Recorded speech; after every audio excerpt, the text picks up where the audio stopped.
days I've been held in your hands. From the moment that I wake up until I lay my head, I will sing of the goodness of God. All my life you have been faithful. All my life you have been so good. In every breath that I am able, I will sing of the goodness of God. I love your voice. You have led me through the fire in darkest night. You are close like no other. I've known you as a father. I've known you as a friend. I have lived in the goodness of God. All my life you have been faithful. All my life you have been so good. In every breath that I am able, I will sing of the goodness of God. Your goodness is running after me. Your goodness is running after me. With my life laid down, I'm surrendered now. I give you everything. Your goodness is running after me. Your goodness is running after me. Your goodness is running after me.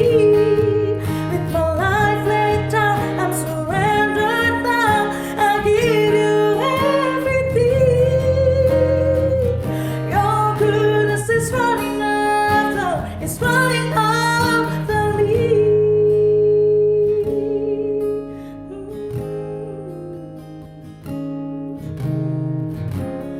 All my life you have been faithful. All my life you have been so good. In every breath that I am able, I will sing of the goodness of God.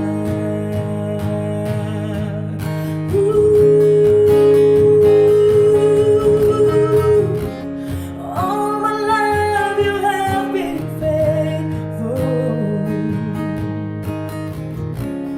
All my life you have been so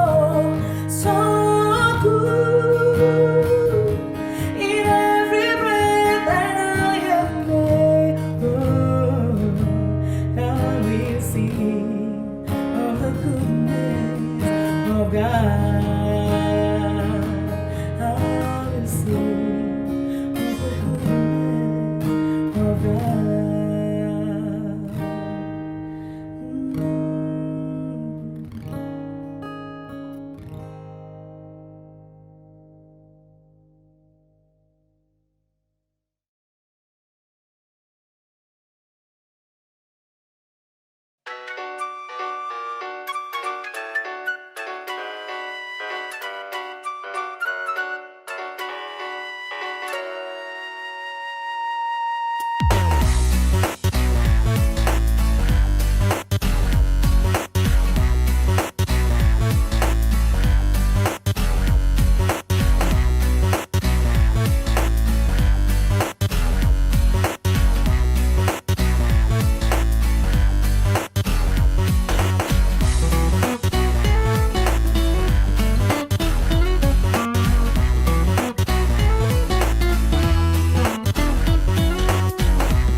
Shalom teman-teman semuanya.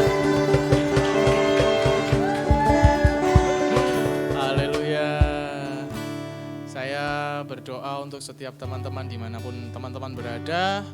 Semuanya dilindungi Tuhan, diberkati Tuhan, dijaga kesehatannya, diberi kekuatan dan kesehatan dalam teman-teman menghadapi apa yang sedang kita sama-sama hadapi ini ya. Apapun itu, kita percaya bahwa itu nggak bisa membuat kita nggak bisa nyembah Tuhan lagi. Karena saya percaya dalam hal-hal seperti ini pun itu malah jadi sebuah kesempatan untuk Tuhan membuktikan sesuatu.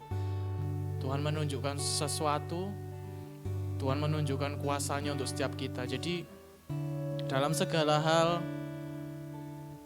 itulah yang menjadi harapan untuk setiap orang percaya, amin.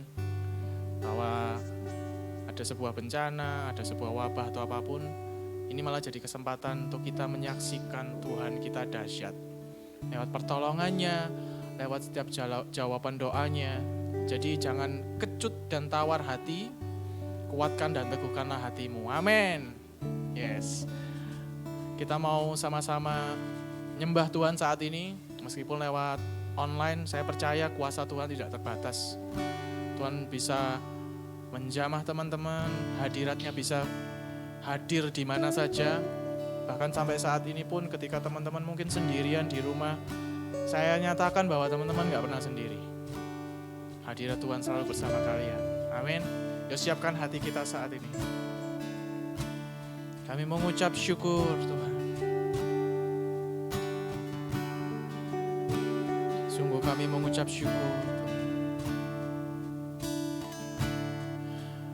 Kami mengingat segala perbuatan-Mu Tuhan dalam hidup kami. Keajaiban-Mu Tuhan. Pertolongan-Mu Tuhan. Mujizat-Mu Tuhan. Jawaban atas setiap pergumulan kami Tuhan. Kami gak mau lupakan itu Tuhan. Maka kami mau mengucap syukur saat ini Tuhan Yesus bahwa Engkau Allah yang setia, Engkau Allah yang tidak pernah meninggalkan kami sedetik pun. Thank you Lord, thank you Lord,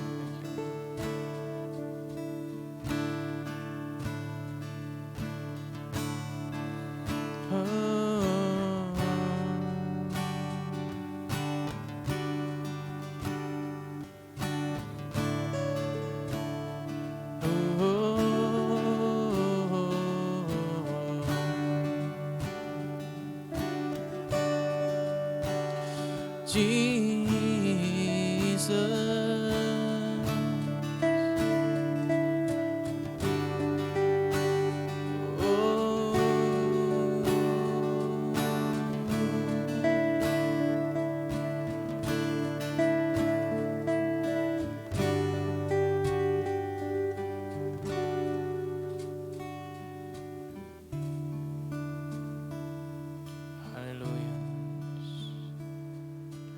Grace that flow like a river washing over me, fount of heaven, love of Christ, overflow in me. Thank you, Jesus. You set me free. Christ my Savior, you rescue me.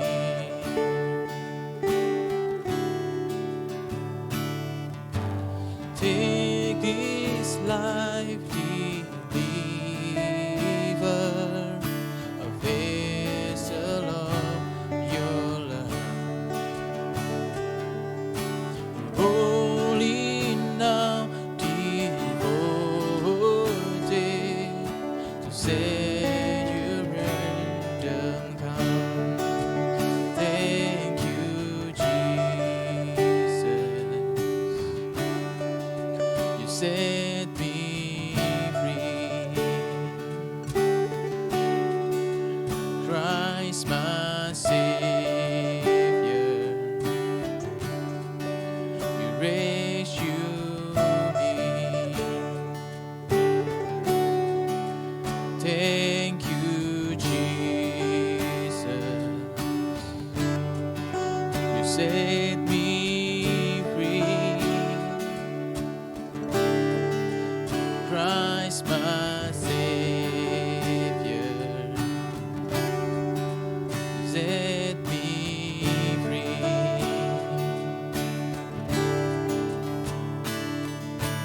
Grace has flowed like a river, washing over me. Fount of heaven, love of Christ, overflow in me. Say, thank you, Jesus. Oh, you set me free. Christ my Savior, you set me free. So thank you, Jesus. You set me free. Oh, Christ my Savior, you rescue me.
Thank you, Jesus. You set me free. Christ my Savior. You rescue me. Say thank you, Jesus. Thank you, Jesus. Oh, you set me free. Christ my Savior. You rescue me. Let's worship Him. Let's worship Him.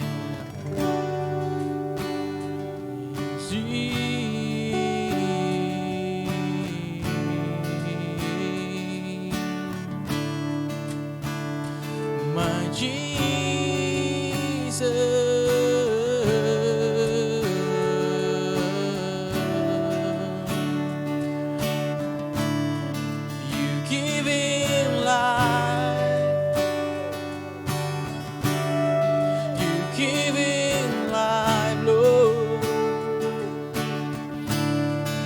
Set me free. You rescue me. Come on, let's sing it out. You giving me life. You open my eyes. I love you, Lord. I love you, Lord. You enter my heart. Set me apart. I love you, Lord. I love. Come on. You giving me life. You open my eyes. I love you, Lord. I love you, Lord. You enter my heart. You set me apart. I love you, Lord.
I need you, Lord. I need you more and more. Yeah.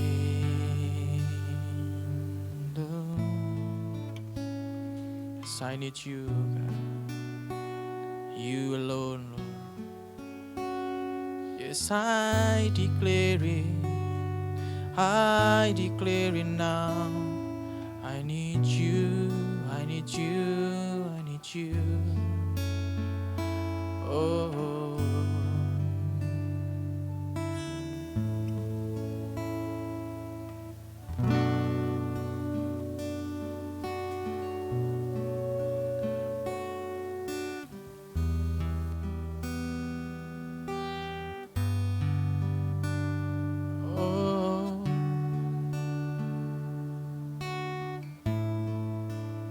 All I need is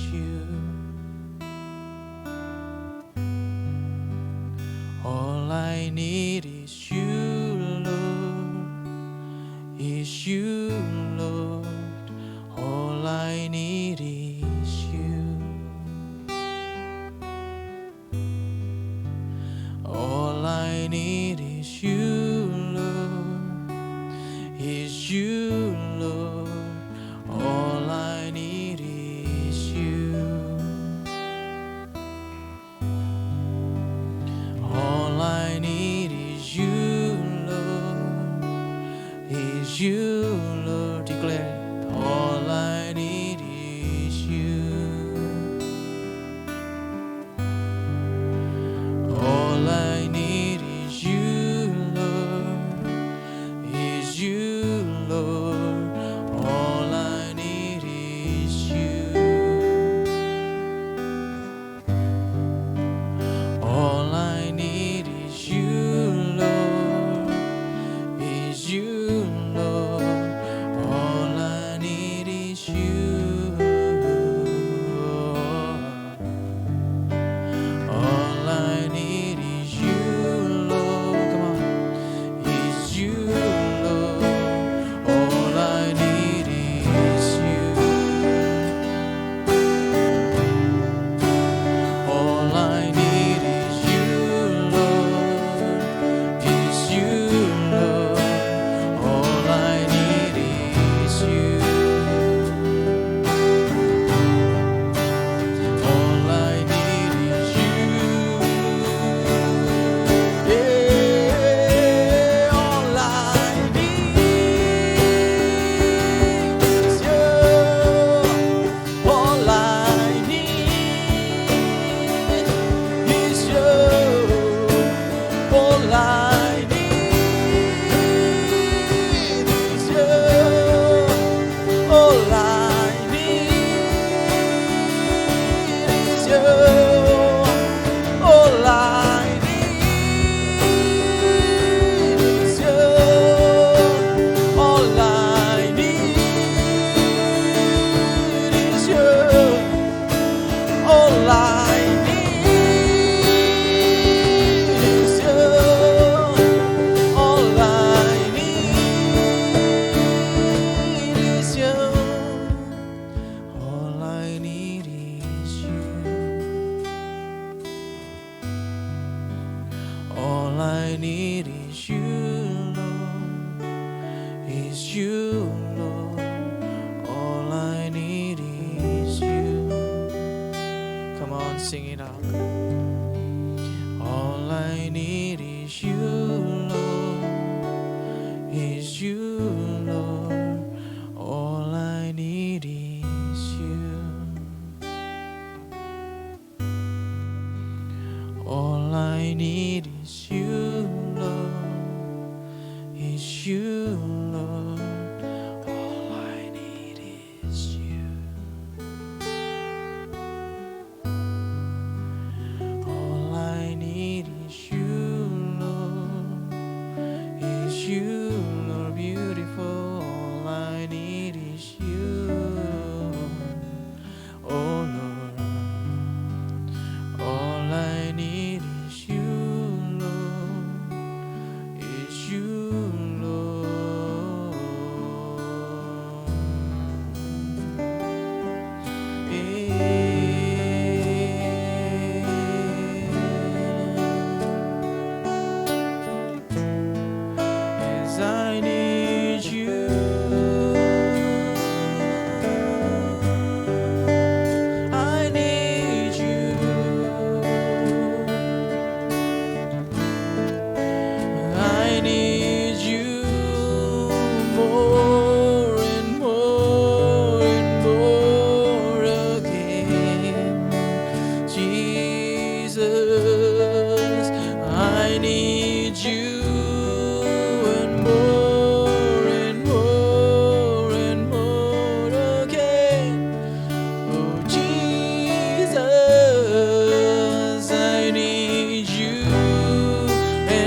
Tuhan Allah kita.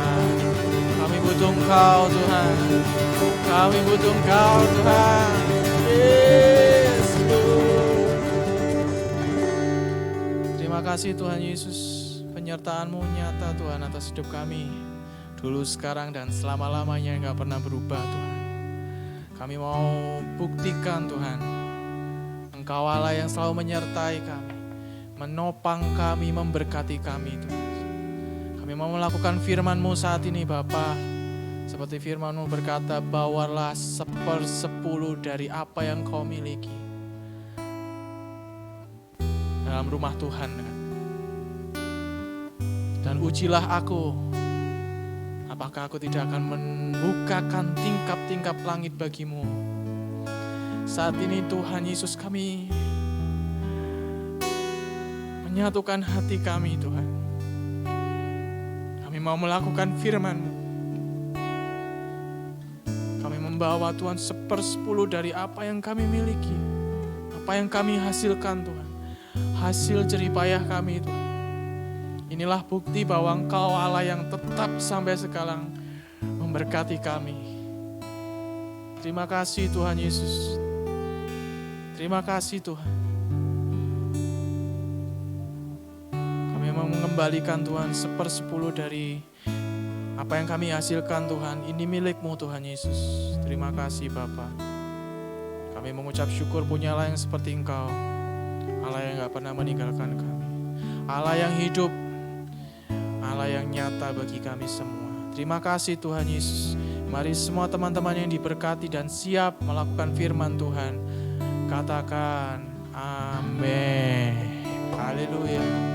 Oke, teman-teman bisa melihat di bagian bawah, di bawah sini ya, nanti teman-teman bisa mentransfer perpuluhan teman-teman semuanya. Yakin dan percaya bahwa ketika kalian melakukan hal ini, kalian sedang melakukan firman Tuhan. Maka tidak akan sia-sia firman yang akan kalian lakukan. Amin. Tuhan Yesus memberkati.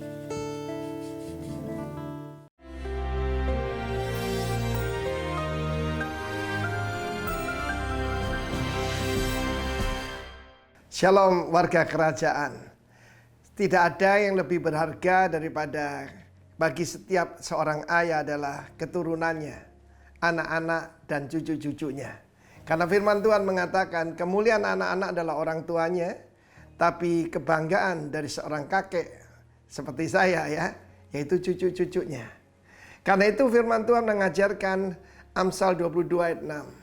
Didiklah orang muda ya, menurut jalan yang patut baginya, maka pada masa tuanya dia tidak akan menyimpang daripada jalan itu. Hidup adalah suatu perjalanan dari anak-anak menjadi orang dewasa, bahkan menjadi orang tua. Di sini dipakai perkataan saken. Saken itu orang tua yang sudah beruban tapi berhikmat, ya. Karena rambut putih yang didapatkan di jalan kebenaran itu adalah kemuliaan. Nah, saudara yang kasih Tuhan, perkataan didiklah ini disiplin. Jadi salah sekali kalau orang tua menyerahkan pendidikan kepada guru-guru dan pendidikan kepada guru sekolah minggu, pemimpin kaum muda dan sebagainya. Karena seorang bapak itu harus seperti Abraham. Dalam Kejadian 18, maka ketika Tuhan dan dua malaikat, itu adalah saya percaya Kristofani ya, penampakan Kristus dengan dua malaikat, datang ke kemah Abraham. Dan yang ditanyakan adalah bukan berapa banyak kambing dombamu, tapi yang ditanyakan di manakah Sarah istrimu. Karena Tuhan datang bawa kabar baik. Tahun depan pada masa seperti juga, engkau akan menggendong seorang putra. Bukan seorang bayi, seorang putra. Nah kasih Tuhan saya dengarkan ini. Maka kemudian Tuhan berikan perintah. Dalam kitab Kejadian pasal 18 juga dia berkata bahwa Abraham akan menjadi a great and mighty nation. Bangsa yang kuat dan berkuasa. Dimulai dari mana? Perintahkan kepada anak-anakmu untuk mengikuti jalan yang kutunjukkan dan mengikuti segala perintah dan ketetapannya. Karena itu saya berkata khusus untuk setiap bapak-bapak. Firman Tuhan mengatakan encourage your children. Ya, mumpung masih muda itu dididik. Terjemahan lain dalam Complete Jewish Bible Dikatakan bukan jalan yang patut, tetapi jalan yang sepantasnya dan yang cocok buat dia. Sebagai contoh, saya punya seorang sahabat, Bapak dan Ibu Aryo, dan perusahaannya ini termasuk yang agak bebas krisis. Itu perusahaan pemakaman. Dia punya cuma seorang putri yang sangat mereka kasihi tentu saja. Dan mereka mengutus dia untuk belajar apa? Ke Amerika. Bukan belajar yang lain, tapi menjadi undertaker. Undertaker itu perusahaan pemakaman. Kalau Tuhan Yesus uppertaker ya. Dan karena itu perusahaannya maju luar biasa. Apalagi menantunya orang Taiwan. Dan sejak itu, kalau dulu mereka cuma kebanyakan melayani orang Kristen ya. Sekarang lebih meluas lagi karena dimasukkan unsur-unsur Mandarin. Tetapi yang saya mau ajarkan adalah orang tuanya mengarahkan ke jalan yang patut baginya. Karena itu banyak daripada kita itu menyerahkan. Terserah kamu maunya apa. Bukan. Kita kenali karunia anak kita. Dan kemudian kita dukung dia. Kita arahkan dia. Dan terutama encourage them. Karena ada firman Tuhan mengatakan kitab Kolose, jangan terlalu keras buat anak-anakmu. Nanti mereka putus asa. Mereka tidak berusaha untuk menyenangkan kau lagi, ya, supaya tidak pahit hatinya. Karena itu perkataan didik ini sudah kurang disukai. Karena itu ada discipline your child. Sekiranya Tuhan memberkati keluarga saudara. God bless you. Amin.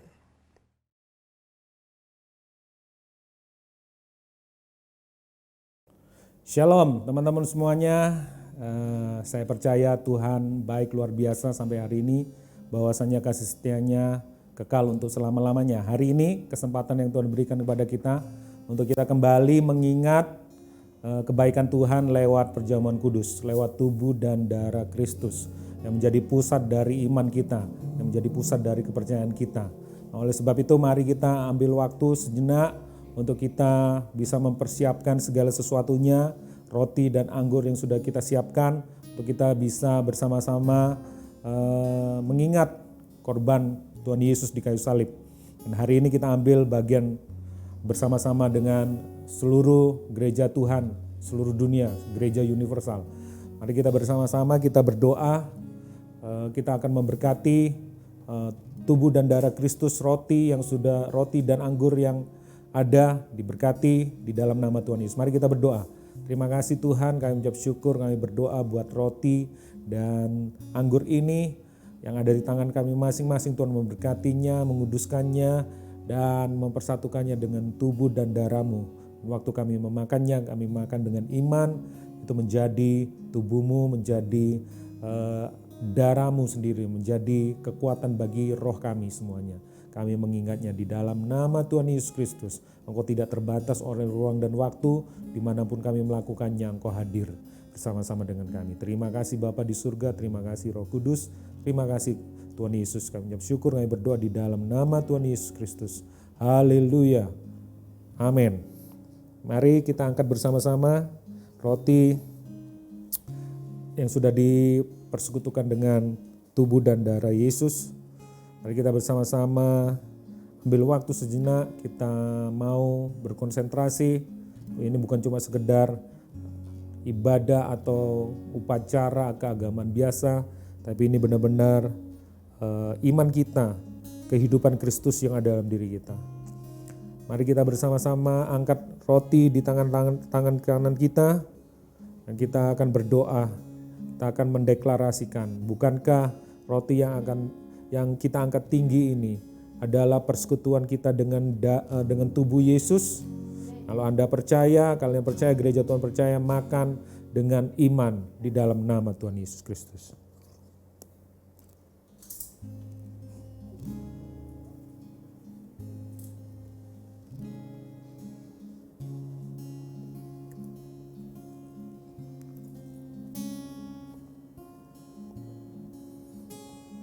Setelah itu gereja Tuhan angkat tinggi cawan yang berisi darah Kristus dan kita mulai berdoa mengucap syukur atasnya. Terima kasih buat cawan perjanjian baru ini ya Tuhan, di mana kami beroleh keselamatan, dosa kami disucikan, dihapuskan oleh darah Yesus.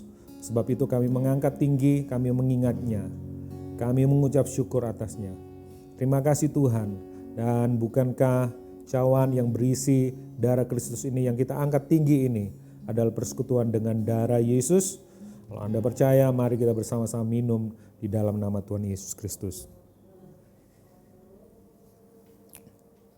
Terima kasih Tuhan, setiap makanan rohani ini dan minuman rohani ini benar-benar menguatkan roh kami, memengaruhi jiwa kami, dan memberikan kepada kami tubuh yang kuat yang luar biasa untuk mengerjakan pelayanan-pelayanan pekerjaan-pekerjaan-Mu di muka bumi ini. Kami mengucap syukur kemampuan yang sudah Engkau berikan, anugerah demi anugerah. Sebab di luar Engkau kami memang tidak bisa berbuat apa-apa. Memang kami harus melekat kepadamu, pokok anggur yang sejati itu. Di luar Engkau kami nothing. Oleh sebab itu kami mengucap syukur. Dan ini pun kami bisa melakukannya dalam 1 bulan ke depan ini, di bulan yang baru ini pun. Kami yakin dan percaya Tuhan memberikan kekuatan kembali, kreativitas, kekuatan yang luar biasa sehingga kami bisa melangkah bersama-sama dengan Engkau. Terima kasih Tuhan. Kami ucap syukur, kami berdoa, kami naikkan pujian syukur ini. Kami kembalikan segala sesuatunya kepadamu Tuhan. Di dalam nama Tuhan Yesus Kristus kami ucap syukur, kami berdoa. Haleluya. Amin. Shalom, Kijen semua. Apa kabar? Saya percaya semua dalam lindungan Tuhan, dalam anugerah dan rahmat Tuhan yang luar biasa dalam kehidupan kita. Nah, hari ini kita akan mendengarkan firman Tuhan. Terima kasih buat tim Prophetic yang sudah melayani bersama-sama di tempat ini. Nah, kita akan mendengarkan firman Tuhan. Sebelumnya kita berdoa dulu. Kita berdoa supaya firman Tuhan yang kita terima, kita minta Roh Kudus bisa menerangi pikiran dan hati kita. Tuhan, kami mengucap syukur, kami berdoa di dalam nama Tuhan Yesus Kristus. Tuhan, terangi pikiran kami, hati pikiran kami, perasaan kami, sehingga firman yang disampaikan bisa menerangi hati kami semuanya Tuhan. Sehingga kami bisa mengerti, bukan cuma sekedar jadi pengetahuan, tapi menjadi hikmat-Mu, menjadi hal yang luar biasa dalam kehidupan kami. Terima kasih, kami mengucap syukur. Tuhan, setiap pembicaraan perkataan hamba-Mu ini jadi perkataan yang luar biasa, perkataan-Mu sendiri. Di dalam nama Tuhan Yesus kami ucap syukur, kami berdoa. Haleluya, amin. Ya guys, hari ini kita sudah masuk ke tema global kita di keluarga rohani kita, Rock, yaitu empower. Ya, empower dari rentetan tema sepanjang tahun. Ya, tema besarnya kan New Emerging Leader. Ya, kemunculan pemimpin-pemimpin yang baru. Nah, untuk itu salah satu poin yang paling penting adalah empowering. Jadi empower ya. Nah, saya ambil tema yang global yang besar, nanti dalam beberapa waktu ke depan, di minggu-minggu yang ke depan, maka kita akan bisa lihat lebih detail lagi dari penyampai firman berikutnya. Nah, hari ini kita akan sampaikan tentang empowering generation.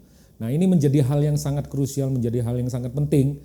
Karena tidak mungkin kita mempersiapkan apa atau memberdayakan apa, ya memperlengkapi apa. Nah, itu tidak mungkin terjadi kalau kita cuma sekedar memperlengkapi asal-asalan. Nah, kita harus punya cara pandang yang sama, cara pandang global yang sama. Nah, generasi ini adalah sebuah pelayanan yang penting dan Alkitab sendiri mencatat. Sebelum saya masuk ke tema yang sudah disampaikan oleh gereja pusat, ya, saya akan menyampaikan ayat pendahuluan dulu. Sebelumnya saya mau menyampaikan hal ini dulu. Ya, pelayanan generasi itu bukanlah salah satu bagian pelayanan. Ya, pelayanan generasi adalah pelayanan itu sendiri. Ia adalah subjek pelayanan bagi kemuliaan Tuhan, bagi kemuliaannya. Dan ia bukan sekedar objek pelayanan. Ia adalah pelayanan masa depan gereja. Jika gereja gagal mempersiapkan pelayanan generasi, jika gereja gagal mempersiapkan atau memberdayakan generasi, maka gereja gagal mempersiapkan masa depannya. Dan itu memang betul. Jadi kita akan konsentrasi kepada generasi ini. Jadi pelayanan generasi ini bukan kalau di dunia marketplace itu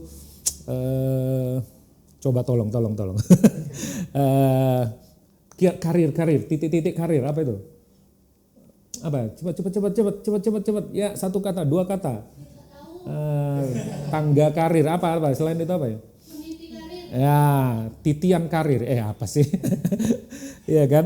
Ya, bukan cuma sekedar itu di dalam pelayanan. Kadang kita kalau mau pelayanan lebih unggul, lebih luar biasa lagi, kamu mulai dari pelayanan sekolah minggu dong. Oh, nanti kamu meningkat lagi naik ke pelayanan remaja, nanti naik lagi ke pelayanan pemuda, nanti naik lagi ke pelayanan dewasa muda, akhirnya ke pelayanan yang lebih besar ya, atau yang biasa kita sebut pelayanan umum. Jadi bukan cuma sekedar seperti itu ya, bukan cuma sekedar pelayanan generasi itu, bukan pelayanan yang terpisah-pisah, tapi pelayanan yang global, yang menyeluruh, yang berkesinambungan ya. Nah, kesalahan pelayanan generasi adalah setiap generasi memulai visi misinya sendiri.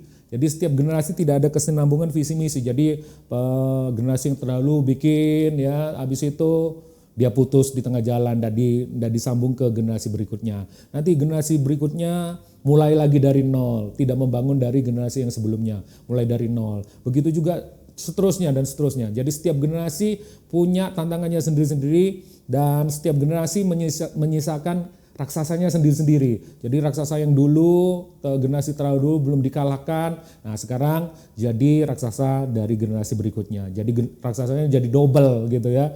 Ya, seharusnya generasi yang sekarang menyelesaikan permasalahan yang ada dan mewariskan sesuatu yang luar biasa, dasar yang kuat, yang lainnya meneruskan membangun di atas dasar itu. Dan raksasanya yang sudah dikalahkan luar biasa. Kita hanya fokus kepada raksasa pada generasi kita. Karena generasi sebelumnya sudah memperjuangkan melawan permasalahan raksasa-raksasa yang ada pada generasi mereka.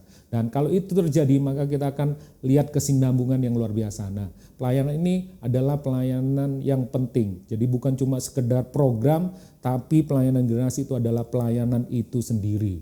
Nah, firman Tuhan ngomong seperti ini di Mazmur 78 ayat 3 sampai 7. Nanti bisa catat, bisa di screenshot ya. Katakan di situ, yang telah kami dengar dan kami ketahui dan yang diceritakan kepada kami oleh nenek moyang kami tidak hendak sembunyikan kepada anak-anak mereka, tetapi kami akan ceritakan kepada angkatan kemudian. Nah, next generation ya. Puji-pujian kepada Tuhan dan kekuatannya dan perbuatan-perbuatan ajaib yang telah dilakukannya. Terus, telah ditetapkannya peringatan di Yakub dan hukum Taurat diberinya di Israel. Nenek moyang kita diperintahkannya untuk memperkenalkannya lagi, disebut lagi kepada anak-anak mereka supaya dikenal oleh angkatan yang kemudian lagi. Nah, ya, dari angkatan ke angkatan. Bahasa Inggrisnya generation ya. Supaya anak-anak yang akan lahir kelak, ada lagi anak-anak banyak, lahir kelak bangun dan menceritakannya kepada anak-anak mereka. Jadi ada beberapa kata anak-anak, ceritakan kembali. Ada 3 sampai 2 kali itu beberapa kata yang mirip yang sama. Artinya penting, penekanan. Supaya mereka menaruh kepercayaan kepada Allah, ya, iman. Dan tidak melupakan perbuatan-perbuatan Allah, ya, tentang pekerjaan-pekerjaan Allah yang luar biasa. Tetapi memegang perintah-perintahnya, prinsip-prinsipnya. Nah, hal inilah yang diwariskan dari generasi ke generasi. Dan orang Israel tahu bagaimana mereka memuridkan atau memperlengkapi generasi. Nah, seharusnya generasi bukan hanya seharusnya tidak diperdaya ya oleh generasi yang sebelumnya, tapi harusnya diberdayakan ya, bukan diperdaya tapi diberdayakan.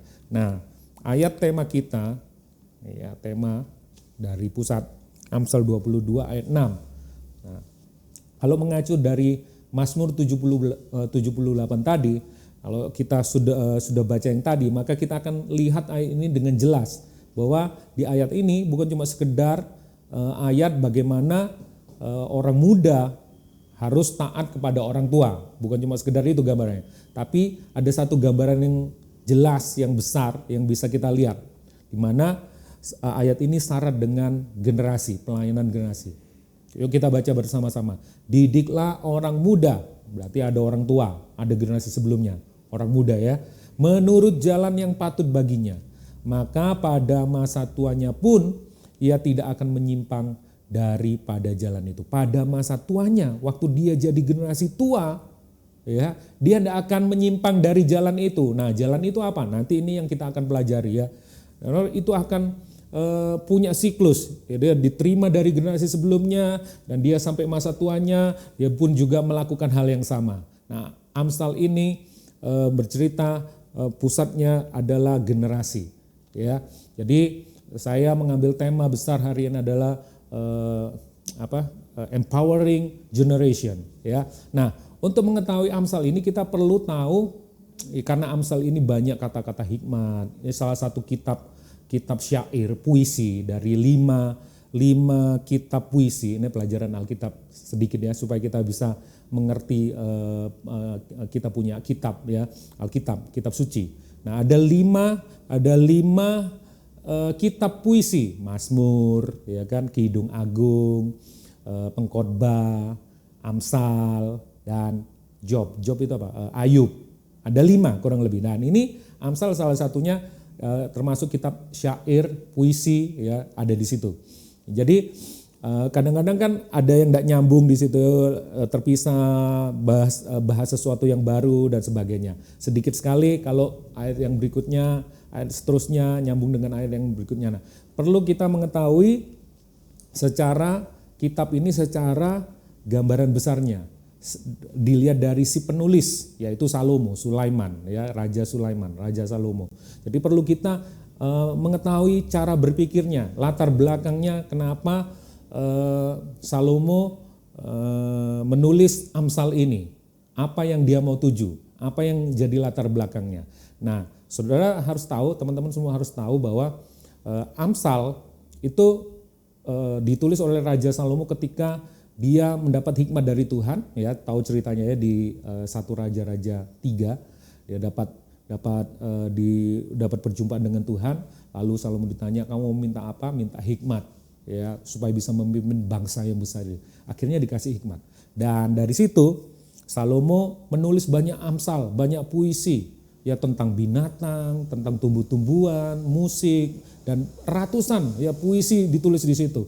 Nah, dan itu Salomo menjadi bapak berhikmat bagi bangsa Israel. Nah, sejak itu Israel punya yang namanya tradisi hikmat. Nah, mengacunya selalu kepada Salomo ini, Amsal. Jadi ini Salomo penting ya. Nah, kayak kita lihat, kita bedah sedikit dari kitab-kitab ini sebentar supaya kita bisa punya pemikiran yang komplit tentang Amsal ini. Oke. Yuk kita lihat. Nah, Amsal 1 sampai Amsal pasal 1 sampai Amsal pasal 9 itu pendahuluan, ya, pendahuluan dari kitab Amsal. Amsal 10 sampai Amsal 29 itu isinya di sekitar itu, 10 sampai 29. Nah, kesimpulan itu Amsal 30 dan 31 ditutup 2 kesaksian orang yang berhikmat. Salah satunya itu yang satu namanya Agur, yang satu namanya Raja Lemuel, ya, 2 orang itu ditaruh paling belakang, ya. 31 itu tentang wanita yang bijak, istri, ya, yang mau punya istri, pengen punya istri, pria-pria di sini yang ingin punya istri yang baik. Nah, itu ada daftar karakter bagaimana istri yang baik, pasal 31. Kesimpulan justru luar biasa di situ nanti ya. Nah, kita lihat di Amsal pertama. Amsal pertama ini khususnya di ayat 1 sampai 9, ya, ayat 1 sampai 9 itu ngomongin tentang pendahuluan. Ya. Nanti baca sendiri di rumah, saya simpulkan dengan singkat ya, karena itu ayatnya panjang di situ ya. Ya. Saya simpulkan di sini. Tujuan Amsal ini ditulis adalah membantu kita mengembangkan seperangkat keterampilan dalam, saya suka kata keterampilan itu, dalam mengambil keputusan praktis, saya dalam kurung hikmat, ya, untuk hidup dengan baik di dunia milik Tuhan yang berpusat kepada takut akan Tuhan. Pusatnya adalah takut akan Tuhan. Ini yang membuat kita hikmat yang diajarkan Salomo berbeda dengan hikmat-hikmat yang lain. Nanti saya juga jelaskan sedikit di bagian-bagian belakang nanti ya. Jadi di sini katakan ada 2 kata penting. Ada takut akan Tuhan. Jadi hikmat yang muncul, pengetahuan yang muncul itu adalah akibat karena kita takut akan Tuhan. Nanti kita jelaskan juga apa itu takut akan Tuhan. Di mana? Di dunia milik Tuhan. Dunia ini milik Tuhan, tetap pengelolaannya diberikan kepada manusia. Karena manusia merepresentasikan Tuhan dan merefleksikan Tuhan. Karena kita diciptakan serupa, segambar dengan Tuhan. Jadi partner kerjanya Tuhan. Tapi tetap kepemilikan bumi adalah miliknya Tuhan. Jadi tentu dong standar moralnya, standar berpikirnya harus sesuai dengan apa yang Tuhan mau. Bukan apa yang kita mau. Tapi guys, setelah manusia jatuh dalam dosa, dosa itu pemberontakan terhadap Tuhan. Melawan hukum Tuhan. Ya, manusia kehilangan kemuliaan Tuhan, manusia kehilangan rusak ya, rusak total, keberadaan manusia rusak. Manusia lebih cenderung melakukan hal yang jahat daripada hal yang baik, egosentris daripada God-sentris. Ya, tapi Amsal ini memberikan seperangkat keterampilan, ya kan? Yesus belum datang, belum menebus umatnya pada waktu itu, tapi dikatakan di sini ada keterampilan khusus untuk mengambil keputusan praktis, yaitu hikmat itu tadi. Ya, nanti saya jelasin pelan-pelan, ini awal-awalnya dulu ya.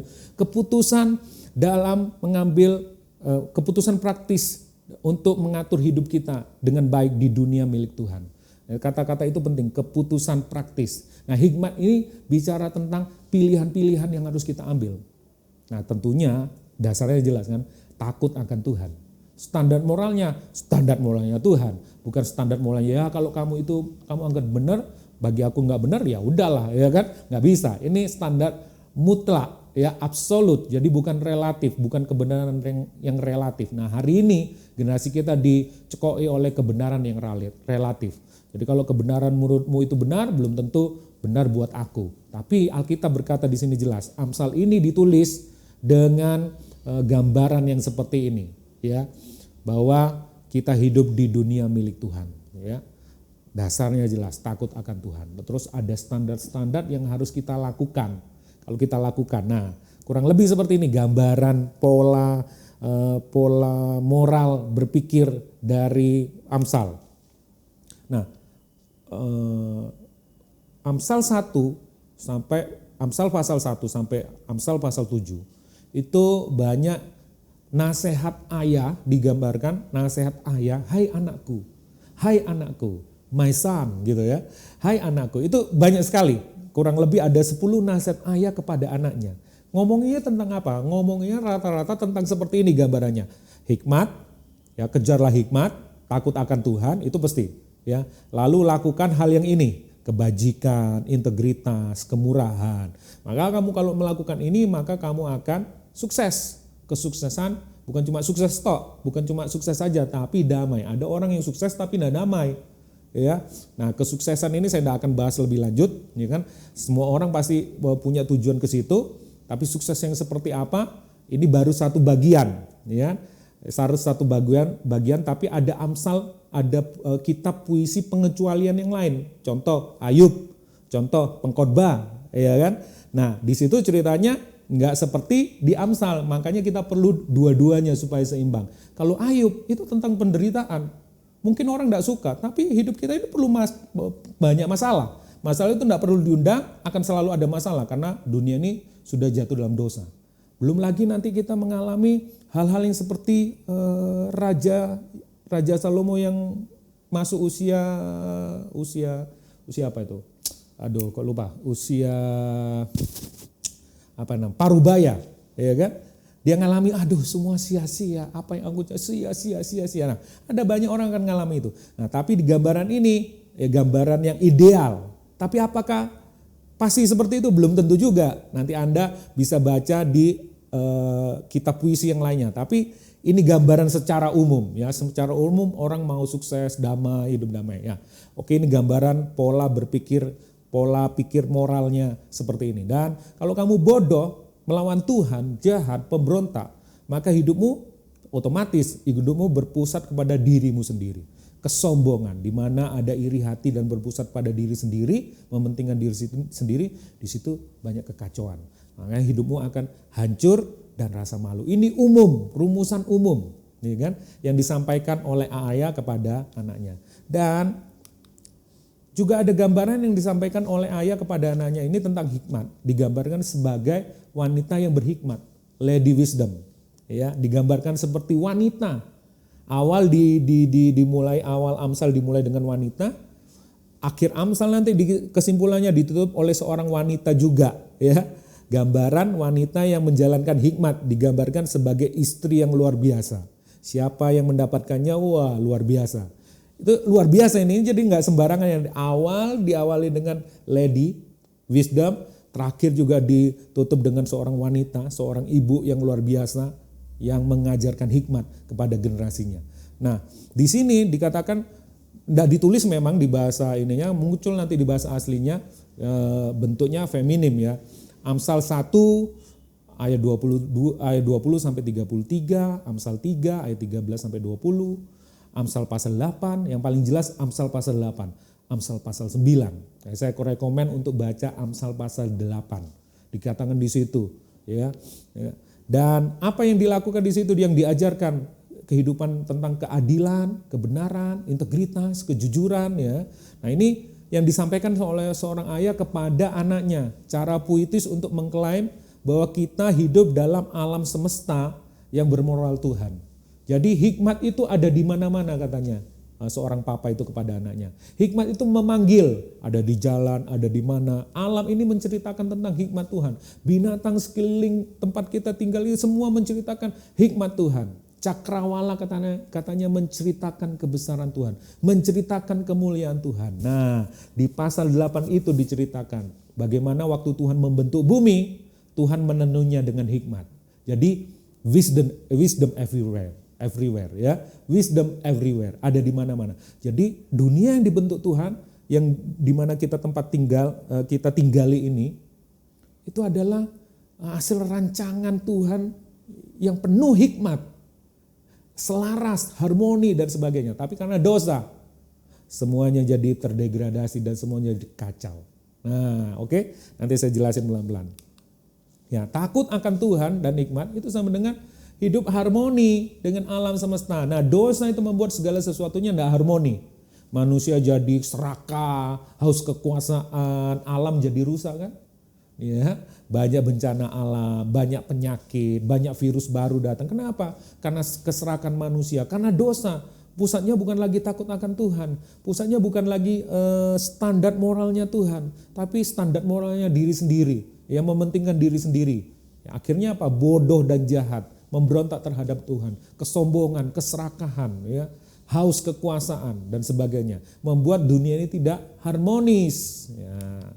Kejahatan dan kebodohan sama dengan disharmoni dengan alam semesta. Kalau saudara baca alam semesta, ini kayak pelajarannya New Age itu dan sebagainya. Ternyata di Alkitab yang menulis hal yang seperti ini. Karena dunia ini dibentuk oleh Tuhan dengan harmoni, tapi dosa membuatnya tidak harmoni, disharmoni. Nah, waktu kita tinggal di dunia yang berdosa ini, kita perlu menyelaraskan itu dengan apa? Takut akan Tuhan. Takut akan Tuhan itulah yang nanti akan menjadi permulaan hikmat. Dengan hikmat itulah kita mengambil keputusan dengan tepat. Keputusan yang bernilai. Ya, bukan cuma asal memutuskan, tapi punya nilai keputusannya. Dampaknya adalah dampak bagi generasi berikutnya. Dampaknya adalah dampak yang kekal. Nah, kalau ini kita lakukan di dunianya miliknya Tuhan yang sekarang ini jatuh dalam dosa, nanti saya sampaikan kabar baiknya, maka kita akan harmoni dengan alam ini. Jadi ini bukan idenya New Age, ini ada di dalam firman Tuhan. Ini alam semesta tidak pernah tabrakan luar biasa. Nah, kita harus selaras, ya. Makanya sering kita dengarkan istilah semesta mendukung, tapi kita tidak punya dasar untuk ngomong itu. Kita cenderung, wah itu punya pemikiran sebelah. Tapi dia ternyata di Alkitab waktu kita baca, iya ya benernya luar biasa ya. Kalau kita takut akan Tuhan, saya ulang-ulang ini terus, maka kita akan punya hikmat. Waktu kita punya hikmat, maka kita punya keputusan-keputusan yang benar sesuai dengan firman Tuhan. Ya. Waktu kita ngambil keputusan yang benar, maka itu berdampak ke generasi. Bahkan alam sekeliling kita akan jauh lebih baik. Bukankah ini luar biasa? Nah, ini gambaran Amsal yang tadi kita baca dari satu ayat itu, tapi saya bawa ke gambaran besarnya Amsal ini. Jadi ini bukan cuma sekedar nasihat moral seperti nasihat-nasihat yang lainnya, tapi di sini mau ada target, ada tujuan bahwa kita hidup untuk menyelaraskan semua yang ini. Karena kita apa? Perwakilannya. Karena kita apa? Karena kita refleksi dari Allah itu sendiri. Tapi kita sudah jatuh dalam dosa. Nah, tunggu kabar baiknya pelan-pelan. Oke? Takut akan Tuhan. Nah, ini tadi, mulai ini. Ini yang menjadi sentralnya kan yang tadi kan. Apa itu jalan yang baik baginya? Yang tadi, ayat tadi, Amsal 22. Ya, ajarlah orang muda menurut jalan yang patut baginya. Nah, jalan itu apa sih? Jalannya itu apa sih? Ya, jelas, seperti yang tadi saya sudah panjang lebar menjelaskan. Bahwa jalan itu adalah takut akan Tuhan, ya, dan hikmat. Pasti itu dua bagian yang tidak bisa dipisahkan, takut akan Tuhan dan hikmat. Banyak orang pintar, banyak orang berpengetahuan, tapi sedikit yang takut akan Tuhan. Pintar sih, tapi koruptor, ya kan? Pintar, nah yang koruptor itu pintar-pintar semua loh ya, pandai, tapi digunakan untuk kejahatan, ya. Nah, saya tidak bahas itu terlalu banyak. Dikatakan sih takut akan Tuhan adalah rasa kagum dan hormat kepada kekudusannya, bukan rasa ngeri, tapi rasa wow, kagum, sampai kita tidak mikir dosa lagi. Sampai kita melihat dosa itu nggak ada artinya. Karena saking kagumnya kita. Bukan karena kita takut masuk neraka. Bukan karena kita takut dihukum di neraka. Bukan. Tapi lebih cenderung kepada kemuliaannya itu mempesona kita daripada dosa. Kemuliaan dosa yang sementara. Kenikmatan dosa yang sementara. Nah, kalau kita bisa lihat kemuliaan Tuhan yang seperti itu, dosa bukan apa-apa buat kita. Kenapa? Kata Rasul Paulus, semuanya aku anggap sampah. Tidak ada artinya. Semua boleh, halal, benar, tapi aku tidak mau. Ya, aku tidak mau diikat oleh segala sesuatu itu. Ya, karena pengenalanku terhadap Kristus itu jauh lebih penting. Ya, itu cara pandang yang benar. Mazmur 25 ayat 12. Siapakah yang akan takut? Siapakah orang yang takut akan Tuhan? Kepadanya Tuhan menunjukkan jalan yang harus dipilihnya. Ya. Mazmur 128 ayat 1, nyanyian siara, berbahagialah setiap orang yang takut akan Tuhan, yang hidup menurut jalan yang ditunjukkannya. Jadi jelas jalan itu adalah takut akan Tuhan dan hikmat. Ya, ajar, perlengkapi orang generasi kita ya untuk menjadi orang yang takut akan Tuhan dan berhikmat. Ya, saya lanjut dulu. Ini Ulangan 6 ayat 1 sampai 3, Saudara bisa baca. Fokus ke ini tradisi orang Israel waktu mengajarkan anak-anaknya. Engkau dan anak cucumu ya, supaya seumur hidupmu engkau dan anak cucumu takut akan Tuhan. Ini paling utama ya. Makanya kenapa orang Israel banyak berhikmat ya. Hikmat, penuh hikmat ya. Pertama diajarin tentang takut akan Tuhan, bukan diajarin yang lain. Bukan diajarin rumus-rumus yang lain, diajarin prinsip-prinsip firman Tuhan, diajarin takut akan Tuhan. Maka hikmat mengikuti di situ. Katakan pertama, takut akan Tuhan dan hikmat. Ini Ulangan 6 ayat 1 sampai 3, nanti kita beberapa juga ketemu hal yang sama Ulangan 6 ini lagi. Ya. Oke. Takut akan Tuhan gambarannya, singkatnya. Saya ambil kata-kata poinnya. Hormat dan kagum kepada Tuhan, penguasa tunggal hidup kita, penguasa tunggal alam semesta ini. Ya. Berdaulat, ya. Tidak ada yang bisa jadi penasehatnya Tuhan. Enggak ada. Tuhan bukan sepantaran dengan kita, ya. Tuhan memang Bapa kita, tapi ingat sisi yang satu kata Pak Roni adalah raja. Tuhan itu baik, tapi dia juga api yang menghanguskan. Dia hormat dan kagum, ya. Yang kedua adalah tahu diri, kedudukan kita dalam alam semesta ini cuma pengelola, ya, partner kerjanya Tuhan. Kepemilikan seluruh bumi ini tetap Tuhan. Jadi kita tidak boleh, tidak bisa sembarangan bahkan atas hidup kita sendiri, ya, karena kita dipercaya untuk jadi partner, untuk jadi pengelola. Kepemilikan tetap miliknya Tuhan. Jadi kita harus tahu diri. Pertama kagum akan Tuhan, mengenal Tuhan, tahu diri. Habis itu kalau sudah seperti ini, kita punya pola pikirnya benar, pola pikir moralnya benar, bukan pola pikir si A, si B, si C, ya, komunitas ini, komunitas itu, tapi pola pikirnya tentang Tuhan.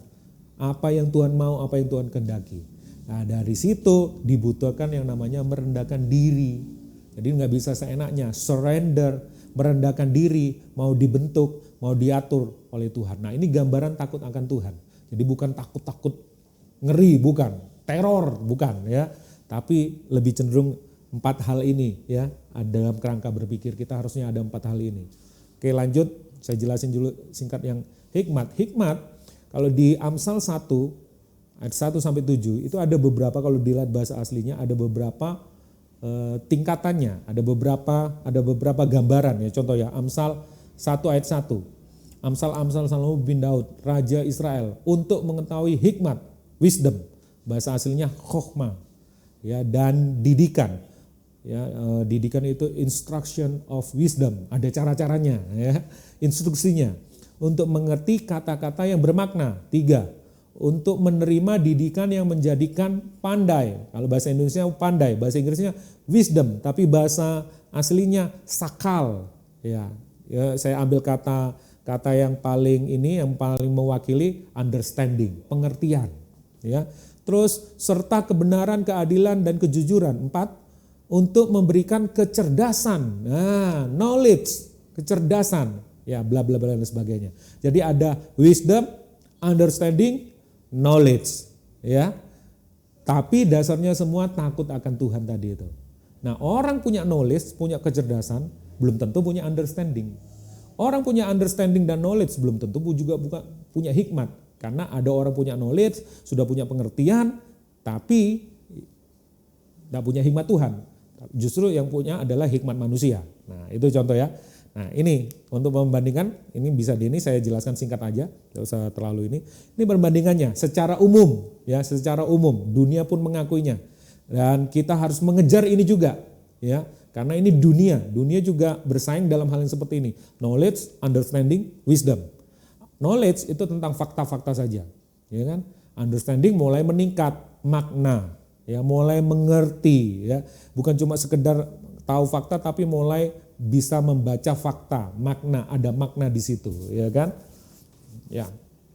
Terus habis itu ada tindakannya, tahu apa yang harus dilakukan, ya. Terus kalau knowledge itu cuma sekedar informasi, fakta dan informasi. Tapi kalau understanding itu sudah mulai melihat prinsip. Nah, dulu waktu kita di sekolah sering dikasih rumus, kita hafalin rumus. Tapi kalau seorang guru dia ngajarin, pelajari anak-anak, pelajari dari mana asal rumus ini. Kalau kamu tahu ini, maka setiap soal apapun modelnya, bentuknya dan sebagainya, kamu pasti bisa sikat habis, ya kan? Nah, tapi kita punya cenderungan enggak pede, masa bisa gitu sih? Aku harus hafalin rumus-rumus ini, ya. Padahal lebih penting untuk memaknai. Kadang-kadang kita kalau ulangan dulu, kalau ujian atau apa, ya, namanya ujian, UTS, UAS, kita lebih cenderung menghafal daripada mengerti. Kalau menghafal berarti ya cuma informasi, itu dikatakan di situ ingatan, memori. Taruh nanti beberapa tahun kemudian tidak sampai 1 tahun, ya berapa bulan lupa, ya. Tapi kalau mengerti itu sampai kapanpun di bawah hidup, seumur hidup mungkin ingat terus, ya.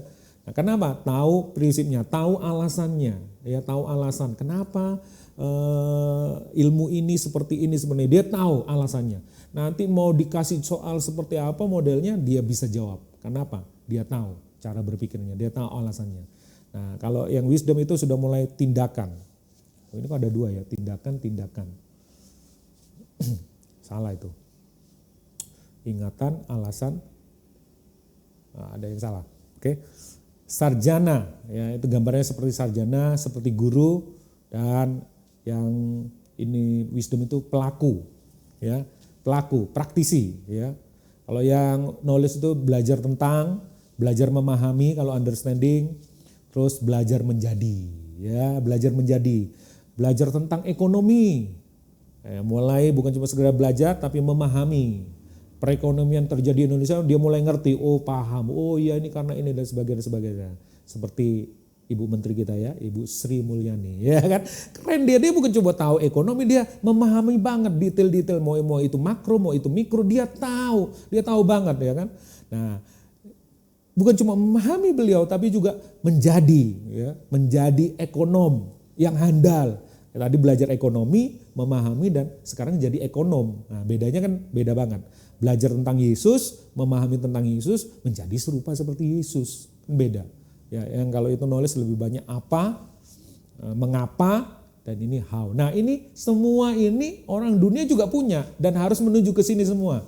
Ya kadang yang sekolahnya sudah tinggi masih bisa kalah sama orang yang enggak lanjut ke tingkat lebih tinggi S2, S3, tapi dia lebih jago dari S3. Saya punya teman, ya, jago banget gambar gitu ya. Terus dia sering ikut kerja di kontraktor, ya. Dia jago malah, lebih jago dari anak-anak lulusan arsitek. Nah itu ya. Dia tahu, dia mungkin belajar, dia tanya-nanya, dia kumpulannya sama anak-anak arsitek, tapi dia serap ilmunya dan dia bisa langsung praktekkan di dunia kerja. Dia tidak pakai sekolah, ya kan? Tapi saya tidak ngomong sekolah tidak penting. Nah ini ketiga-tiganya ini harus ada, ya kan? Contoh, ini ya, ini gambarannya tadi yang disampaikan sama Hikmat. Hikmat ada knowledge, understanding, wisdom. Ya, oke. Nah. Saya mau ngomongin tentang jenis-jenis hikmat. Yakobus 3 ayat 14 sampai 18. Ya. Dari sini nanti kita bisa membedakan. Dikatakan di situ, jika kamu menaruh perasaan iri hati dan kamu mementingkan diri sendiri, janganlah kamu memegahkan diri dan janganlah berdusta melawan kebenaran. Itu bukanlah hikmat yang datang dari atas, dari Tuhan. 1. Tetapi dari dunia. 2. Dari nafsu manusia. 3. Dan dari setan-setan, lupa dikasih warna kuning. Sebab di mana ada iri hati dan mementingkan, diulang lagi diri sendiri, di situ ada kekacauan dan segala macam perbuatan jahat. Tetapi hikmat yang dari atas adalah pertama-tama, ini ekspresinya, ya, pendamai, murni, pendamai, peramah, penurut, penuh belas kasihan, buah-buah yang baik, tidak memihak dan tidak munafik. Ada 4 sumbernya. Pertama itu dari Allah, dari manusia, dari dunia, dari setan-setan. Nah, yang tadi tentang knowledge, understanding, wisdom, itu bisa dari 4 sumber ini. Tapi kita punya yang dari sumbernya Tuhan. Yang dari sumbernya Tuhan tadi ya, yang dari sumbernya Tuhan. Baik itu knowledge, understanding, dan wisdom. Anda bisa terima knowledge-nya, bisa terima understanding-nya dari dunia ini, karena sekolah, mengerti, bergaul, dan sebagainya. Tapi waktu mengaplikasikannya, itu sesuai dengan apa yang Tuhan mau, apa nilai-nilai kerajaannya ada di situ, nilai-nilai moral Tuhan ada di situ, tidak sembarangan. Orang sudah punya knowledge, punya understanding, tapi belum tentu punya wisdomnya Tuhan.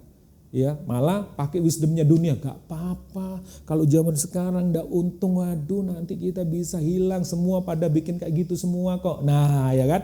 Hikmat apa itu? Hikmat manusia, hikmat dari setan-setan, ya kan?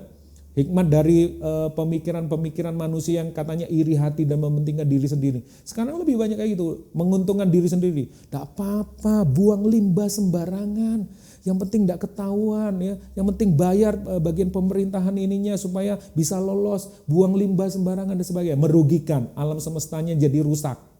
Nah, orang pintar, knowledge, understanding, tapi minus. Pas wisdom, pas aplikasi, wisdomnya bukan wisdom dari Tuhan. Nah kita mau itu gambarannya seperti ini. Bisa bedakan. Gimana caranya? Itu sudah ada ekspresinya. Ini sangat mudah sekali dikasih cara teman-teman. Misalnya contoh ya, Anda mau cari jodoh, mau berdoa untuk pasangan hidup. Harus pakai hikmahnya Tuhan. Knowledge sudah oke mungkin ya, cari informasi, cari fakta, mulai memahami, mulai memahami. Tapi begitu masuk hikmat, aplikasinya pakai aplikasi si A, si B, film ini, film itu, ya gagal. Harus pakai hikmahnya Tuhan. Gimana supaya bisa kita membedakan itu hikmat Tuhan, hikmat setan, hikmat manusia, hikmat dari dunia ini? Gampang, itu ada caranya. Caranya apa? Kalau kamu mulai tidak murni, kamu punya agenda terselubung, berarti itu bukan dari Tuhan cara-caramu. Kalau kamu lebih cenderung berantem, nggak berdamai, ya lebih cenderung cari gara-gara, ya marah-marahan, ya pendamai, nggak ramah sama sekali, bahasa Inggrisnya gentle gitu ya, nggak penurut, jadi melawan orang tua karena pasanganmu, calon pasanganmu dan sebagainya. Berarti bukan hikmat dari Tuhan tuh, ya. Nah itu gampang, mau cari kerja, mau cari apa, mau memutuskan pindah kerja dan sebagainya. Putuskan pindah kerja, coba cek dalam hati, ya kan? Apa? Di situ ada buah-buah yang baik enggak? Oh enggak ada. banyak negatifnya. Nah, coba dipikir ulang. Terus apa lagi? Tidak memihak. Kalau kita sudah mulai mau ngambil keputusan tapi itu lebih memihak ke kanan atau ke kiri atau ke siapa, berarti bukan dari Tuhan, ya hikmatnya itu. Itu hikmat dari yang lain selain Tuhan. Kalau kita mulai memihak, kayaknya enak sih ini sih. Kalau itu sih enggak enak, kita jelek-jelekin. Nah, itu berarti kita tidak dalam hikmatnya Tuhan. Sudah dikasih cara, tidak memihak dan tidak munafik. Kalau kita sudah mulai mengambil peran munafik dalam satu keputusan yang akan kita ambil, pasti bukan dari Tuhan. Dan itu tidak jadi dirimu sendiri, pasti bukan dari Tuhan. Nah, ini kan sudah dikasih contoh-contohnya. Nah, ini dia ya, perlengkapi generasi kita, anak kita nantinya, suami istri kita ya. Itu jadi generasi yang takut akan Tuhan dan berhikmat. Oke. Yang berikutnya, di mana kita mengajarkan atau memperlengkapi, memberdayakan generasi. Tempat yang paling bagus itu adalah keluarga. Tempat keluarga adalah unit gereja terkecil. Kalau gereja mau kuat, itu harus lahir dari keluarga-keluarga yang kuat, ya kan? Keluarga-keluarga kuat lahir dari pribadi-pribadi yang kuat. Ya, suami, istri, pria, wanita, pria, perempuan yang kuat di dalam Tuhan. Waktu mereka bertemu menikah, maka mereka akan melahirkan generasi yang kuat. Makanya jangan sembarangan pacaran, makanya jangan sembarangan menikah, ya kan? Kenapa? Nanti di tempat krusial ini kita gagal untuk melatih atau memperlengkapi generasi kita. Keluarga adalah unit gereja terkecil.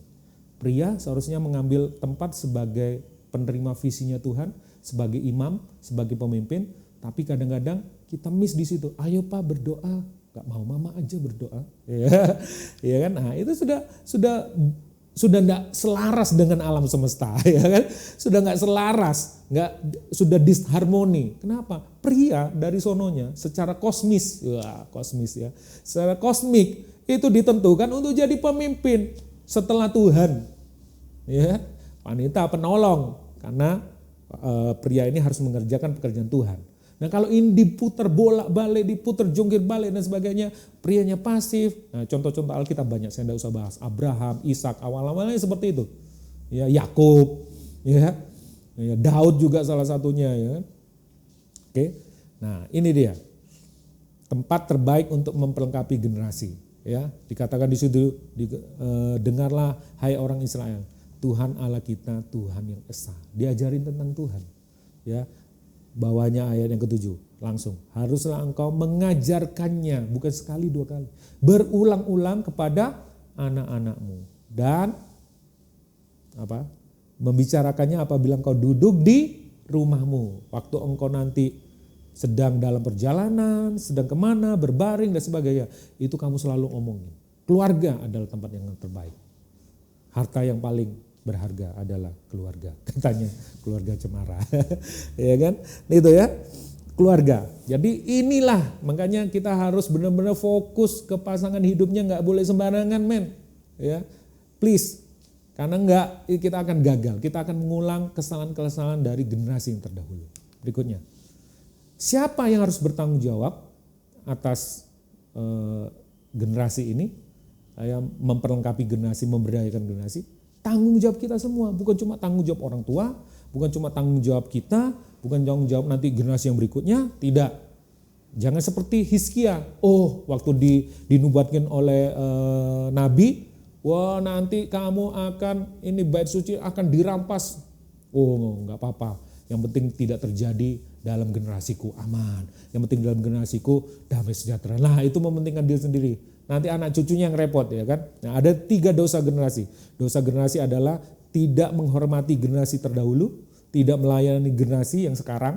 Anda santuy-santuy aja, cuek-cuek bebek aja, ya kan. Yang penting aku hidup untuk diriku sendiri, aku tidak peduli sama generasi yang terdahulu, sama generasi yang akan datang, pasif, ya kan. Antipati, ya kan. Pesimis, ya, ada atau banyak hal yang jelek-jelek lah, ya. Tidak mau bergerak, ya. Terus itu dosa generasi dan tidak mempersiapkan generasi masa depan. Mazmur itu bisa catat, saya tidak ada waktu jelasin itu. Ada keturunan Daud, anaknya Daud, Salomo dan anak-anaknya Daud nanti. Itu kan generasi, ya. Bisa dicatat ayatnya itu. Nah, itu ya, tanggung jawab siapa? Semua. Bukan tanggung jawab gereja, bukan tanggung jawab yang lebih tua. Kadang-kadang generasi yang terdahulu hanya melihat generasi yang lebih muda itu sebagai pengganggu. Waduh, enggak usah. Tapi nanti kalau butuh, oh iya boleh, oke, ya kita butuh kamu dan sebagainya. Nah, hanya cuma seperti pelayanan yang sifatnya transaksional. Kalau butuh iya, kalau enggak ya sudah. Enggak, pelayanan ini ada kesinambungan, ya kan? Enggak, oh kamu sudah ini ya lulus dari sekolah minggu, oke naik kelas. Ya, bukan cuma sekedar seperti itu. Naik kelas, oh tinggalkan sekolah minggu gereja anak, enggak usah, enggak perlu. Ya, nanti kamu punya jenjang karir, itu yang tadi jenjang karir, kok lupa ya. Nanti kalau sampai di umum ya udah, pelayanannya cuma pikir aja tentang pelayanan umum itu aja. Kalau gereja anak ya biarin aja lah, nanti kan ada yang ngurus. Enggak seperti itu, semuanya harus terlibat, tanggung jawab bersama. Oke, nah saya tutup dengan ini, berita kabar baik. Semua dosa generasi kita sudah ditanggung oleh Kristus. Baik itu generasi yang terdahulu, generasi yang kita, bahkan generasi yang akan datang. Jangan biarkan luka generasi menghambat kita menjadi berkat bagi generasi. Singkirkan iri hati, pahit hati, kekecewaan. Karena Kristus sudah menanggungnya. Dan gagal memutuskan lingkaran setan yang sudah dilucuti kuasanya di kayu salib. Ya, kita berputar, berkutat di dosa itu. Kita ulang lagi dosa generasi yang terdahulu, diulang lagi di generasi kita. Dan itu tidak beres, diulang lagi ke generasi berikutnya. Diulang lagi ke generasi berikutnya. Memang sih ini pelayanan generasi, tapi pelayanan yang jelek, yang negatif. Diulang lagi, diulang lagi, diulang lagi. Seharusnya kita mewariskan sesuatu yang positif, yang baik, yang punya nilai kerajaan, diwariskan kepada generasi berikutnya, diwariskan lagi kepada generasi berikutnya. Nah, kalau tanpa salib Kristus, kita tidak bisa. Kita akan selalu hidup dalam kepahitan, kecewa, ya marah terhadap generasi yang terdahulu. Generasi yang terdahulu juga jadi korban dari generasi yang terdahulunya lagi. Nah, ini harus dibereskan, harus ada pengampunan, harus saling mengampuni. Kenapa? Semua sudah dibereskan di kayu salib oleh Tuhan Yesus. Ya, nah ini dia kan, I love you, ya kan? Kristus itu adalah kekuatan dan hikmat Allah. Tadi kita ngomongin hikmatnya, siapa hikmat itu? Kristus itulah yang menyatakan. Ya, setiap orang yang menerima Kristus adalah orang yang memiliki kekuatan dan hikmatnya Allah. Sehingga kita bisa mampu, ya kan, mempersiapkan generasi, melayani generasinya dan menghormati generasi yang terdahulu. Di dalam satu rangkuman apa? Takut akan Tuhan. Ya, oke. Saya tutup dengan ini. Honoring God. Ya. Honoring the last generation. Serving the generation. Preparing the next generation. Ya. Layani generasimu, persiapkan generasimu, hormati generasi yang terdahulu, papa mamamu secara biologis, papa mamamu, orang tuamu secara rohani, kakak-kakak rohanimu dan sebagainya. Ya, kalau engkau nggak punya orang tua rohani, ya, nggak punya orang tua biologis, jahat mungkin orang tua biologismu, kamu mengalami luka dan sebagainya, kamu bisa cepat cari komunitas rohani, keluarga rohani. Untuk apa? Lengkapi aku, bimbing aku mau surrender, aku mau menyerah. Itu ya, cari kakak rohani, cari orang tua rohani, cari komunitas yang mendukung kamu, keluarga rohani. Oke, tutup ini, honor God and discipling generation. Ini tugas kita bersama, bukan cuma sekedar tugas orang muda, orang tua pun juga harus mengerti ini. Orang yang generasi yang terdahulu mengerti. Yang paling kecil dari kita pun harus mengerti ini juga. Yang kita ada di generasi yang sekarang pun harus mengerti. Generasinya Daud sudah lewat, generasinya Elia sudah lewat, generasi Elisa sudah lewat, generasi Musa sudah lewat, dan mereka sudah melakukan sesuatu pada zamannya, pada generasinya. Sekarang adalah generasi David Victor, generasinya Koyo, generasinya Ko Alek, generasinya Maknya, generasi, sebut nama kalian semuanya. Generasinya siapa? Ini generasiku. Dan Tuhan kasih kesempatan. Kalau Tuhan kasih kesempatan hari ini, berarti ada sesuatu yang harus kita kerjakan. Apa? Discipling generation. Lengkapi mereka, ya kan? Pulihkan mereka. Supaya apa? Supaya mata rantainya terputus. Dan itu sudah dilakukan 2000 tahun yang lalu di kayu salib. Kita memiliki Kristus, berarti kita memiliki kekuatan dan hikmat Allah. Berarti kita bisa mengaplikasikan knowledge kita. Kita bisa mengaplikasikan pengertian kita, makna kita. Baik itu di dunia kerja, di keluarga, di sekolah, di studi, ya, di kampus, dimanapun kita berada, kita bisa mengaplikasikan, kita jadi praktisinya kerajaan surga. Amin, Tuhan Yesus memberkati. Mari kita berdoa bersama-sama, kita menanggapi meresponi firman Tuhan. Kami mengucap syukur, terima kasih buat Kristus yang sudah menang atas dosa-dosa, sehingga kami memperoleh keselamatan yang daripadamu. Dan keselamatan yang daripadamu yang kami peroleh ini Tuhan, bukan untuk diri kami sendiri, tapi untuk kami bisa mengembangkannya, untuk kami bisa membawa kabar berita baik ini kepada generasi berikutnya, kepada generasi berikutnya lagi. Oleh sebab itu kami mengucap syukur buat Kristus yang adalah kekuatan dan hikmat Allah. Kepada kami diberikan kekuatan dan hikmat untuk membuat pilihan-pilihan yang benar, pilihan-pilihan yang tepat, sesuai dengan maksud, sesuai dengan kehendak-Mu, sesuai dengan nilai-nilai kerajaan-Mu Tuhan. Supaya apa? Supaya kami bisa menyatakan kemuliaan Tuhan di muka bumi ini, dari generasi kami kepada generasi berikutnya, kepada generasi berikutnya lagi. Oleh sebab itu Tuhan Yesus pakai kami untuk kami lebih takut akan Tuhan, dan kami akan percaya waktu kami takut akan Engkau, yaitu Kristus sendiri yang sudah ada dalam diri kami, maka hikmat itu akan dimanifestasikan dalam kehidupan kami Tuhan. Ketika hikmat itu dimanifestasikan, maka kami mampu Tuhan, kami mampu untuk memilih, untuk mengaplikasikan semua knowledge, semua pemahaman kami yang kami terima. Kami butuh Roh Kudus. Roh Kudus sudah dicurahkan dan ada bersama-sama dengan kami.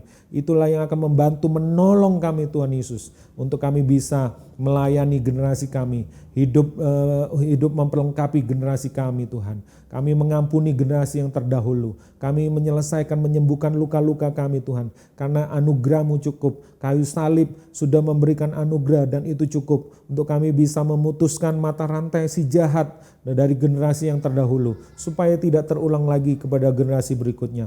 Oleh sebab itu kami mau ngambil tanggung jawab. Ini bukan cuma tanggung jawab satu orang perorangan, tapi ini tanggung jawab semua yang sudah mengenal Kristus, yang sudah diselamatkan. Oleh sebab itu kami mau bangkit Tuhan Yesus, demi melihat masa depan, bahwa hidup kami Tuhan, melihat bahwa keturunan kami, anak cucu kami akan memuliakan nama Tuhan. Kami tidak mau hidup segini-gini aja Tuhan. Kami mau memandang sama seperti Engkau memandang. Terima kasih Tuhan Yesus, kami ucap syukur. Dan akhirnya jemaat Tuhan, gereja Tuhan, terimalah berkat Tuhan. Tuhan memberkatimu dengan berlimpah. Tuhan mengarahkan wajahnya, menyinari engkau dengan sinar wajahnya, memberikan kasih karunia dan damai sejahtera. Apa saja yang diperbuat tanganmu dibuat berhasil oleh Tuhan. Engkau akan menjadi naik dan bukan menjadi turun. Semuanya itu tujuannya bukan untuk kepentingan dirimu sendiri, tetapi supaya kemuliaan Tuhan dinyatakan melalui kehidupanmu. Dan banyak orang terinspirasi dan banyak orang menerima keselamatan yang daripada Tuhan melalui kehidupanmu. Di dalam nama Tuhan Yesus, apa saja yang diperbuat tanganmu dibuat berhasil oleh Tuhan, supaya mendatangkan ucapan syukur, bisa mendatangkan dampak kepada generasi berikutnya. Kami ucap syukur, kami berdoa Tuhan, kami terima berkat Tuhan yang luar biasa ini, di dalam nama Bapa, di dalam nama Tuhan Yesus, dan di dalam nama Roh Kudus, ketiga yang esa, yang kudus, yang penuh kemuliaan yang kami kagumi. Kami ucap syukur, kami berdoa, yang percaya bersama-sama katakan amin, amin, amin.